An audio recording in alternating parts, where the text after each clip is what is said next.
Hi everyone, and welcome to week 1 of the Inclusive Classroom Back to School Challenge.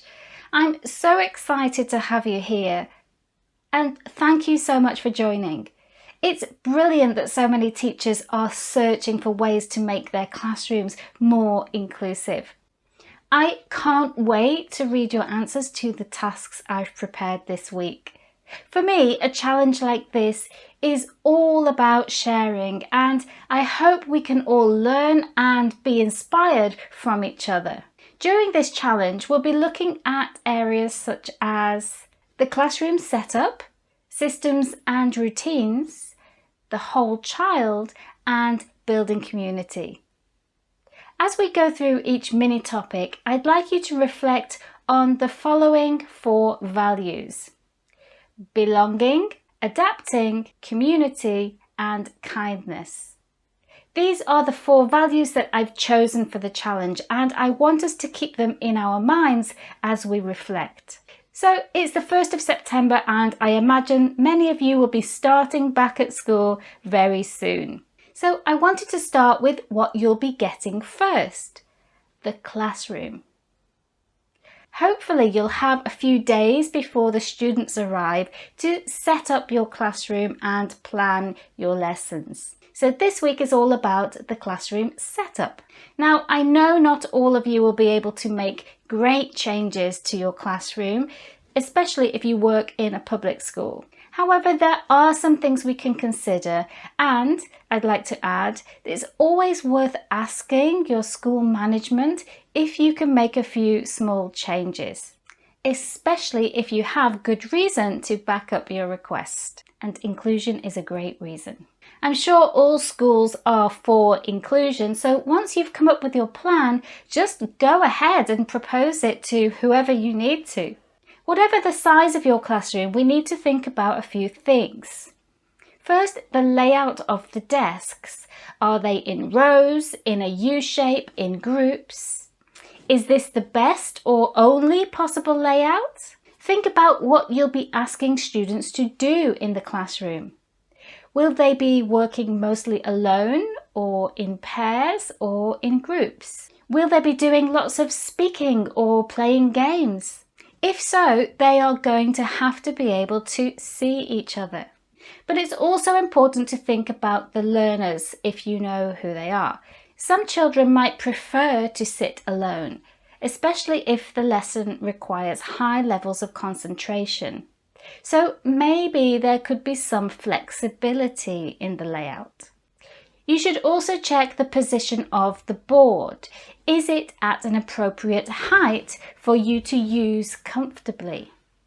Will the students be able to write on it or draw on it? If not, perhaps you could ask for an additional whiteboard. It doesn't have to be very big. It could be placed on a stand so that it's accessible for everyone. Think about the space between the desks and other furniture. Is there space to walk comfortably between desks? Could there be a different way of laying out the desks? For example, if they're in rows, is this absolutely necessary? And also think about the light. Are there windows or is the light artificial? Is there enough light at the different times of day that you'll be teaching? Maybe there's even too much light. Direct sunlight can be uncomfortable and also heat the classroom unnecessarily if you're living in a warmer climate. Also think about the atmosphere. You may think that the atmosphere comes from the people in the room and an empty classroom will have none, but that isn't actually true. As soon as you walk into a classroom, you can get a sense of what it will be like to teach there or learn there. What vibes does it give off? If it's completely blank and devoid of decoration, why not bring in a few personal touches? Maybe a plant or a picture. So over to your task for this week. What does your classroom look like? I'd like you to use the questions below to explore your own classroom in your mind. You might want to use a reflection journal or make a few notes on a piece of paper. Or if you like, you can make your own video or short video showing your classroom and explaining your answers and post it on social media and then tag me. So there are 3 categories for this task: space, accessibility, and user experience. And I want you to think about these questions. Space. Question 1. Where do students need to move during the lesson? And do they have enough space to do so? 2. Do students have their own personal space that doesn't infringe upon others? 3. Is there a designated place for backpacks and coats? 4. Is the layout flexible? So can desks and furniture be moved? Accessibility. 1. Is the board clearly visible from every desk? 2. Can students at the back of the classroom hear you? 3. Can students see and hear each other? 4. Can everyone hear the audio and video? And 5.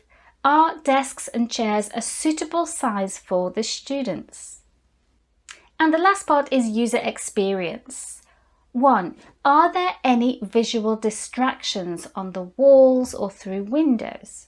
2. Are there any aural distractions such as noise coming from other classrooms or from outside? 3. Are there visual aids in your classroom? 4. Does the classroom look nice and is it appropriate for the age group you're teaching? And 5. Is it the student's classroom or the teacher's classroom? There are different ways of interpreting this question. Once you've done this reflection, it's time to make a plan. In your plan, I want you to say what changes you would like to make to your classroom and how you can ensure that your classroom helps learning rather than hindering it. If you're looking for some inspiration, do an image search for flexible classroom seating and see what you find. What inspires you? What would or wouldn't work in your context? And how might you make it work? Then share your plans for creating a more inclusive classroom in the comment section below. I hope you've enjoyed this first challenge and I'll see you next week.